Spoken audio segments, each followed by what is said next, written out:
Hey, welcome back. Today we're going to be talking about escape velocity for AP Physics C mechanics. So this is something that you need to know as an AP Physics C mechanics student for your test. And so I do want to begin with a question or two. What is the initial and final point for an object that is going to completely escape the gravitational pull of the Earth? So I want you to think about that. What would the initial point be? What would the final point be? Well, of course, the initial point is going to be on the surface of the Earth, and the final point is going to be actually as far away as possible. So we would technically say that that is infinity, is going to be the point that we end up at, and that relates to ideas that we have been talking about previously for universal gravitational potential energy. I'll get to that in a second. The second question I want to ask is, what does setting our final location at infinity mean for our final potential energy? What do you think?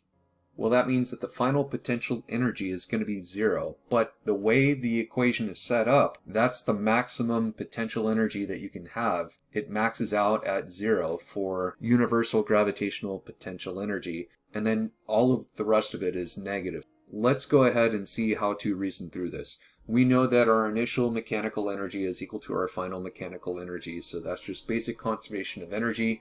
And there are two forms that we're tracking here. So there is gravitational potential and kinetic. And let's think about what we have for the initial and the final. There is gravitational initial because the object is on the surface of the Earth. It's not actually in the center of the Earth. And it must have some kinetic energy initial because otherwise it would not be able to escape out into space. And our gravitational potential final is going to be zero because that's the maximum value you can have for universal gravitational potential energy. And our kinetic is going to be zero. And that's a way of us just saying, well, we end up totally stationary at the end of this. Or you could say, like, there's no energy left over at the end of this process. So both of these on the right-hand side are going to be zero.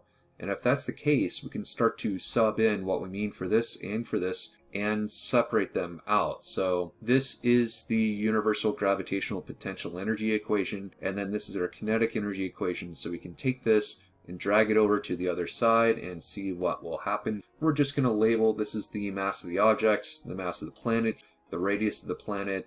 This is the mass of the object. We have to be careful with our subscripts here, so let's move it over. And notice that we can cancel out the mass of the object on both sides. And if we're looking for the escape velocity, we're actually looking for this, right? So if we continue, it's just some simplification, and we end up with this right here. So this is our escape velocity, and notice it does not depend on the mass of the object. It does depend on the radius of the planet and the mass of the planet. So on the surface of the Earth, we're talking about something like 25,000 miles an hour or thereabouts. So it does need to leave with a tremendous speed, a tremendous escape velocity, you could say. Now, you should be able to derive this as I have just done. It's actually not that hard if you're familiar with the concepts on your AP Physics C mechanics test. And you may even want to memorize this. Occasionally there are equations that are worth memorizing, that are worth spending some time to memorize. This is definitely one of them. Do you have to do that? No, but it may save you some time on an FRQ. And there is one more thing that I want to talk about here. At this stage of the derivation that we had just worked through, at this stage right here, notice the kinetic energy,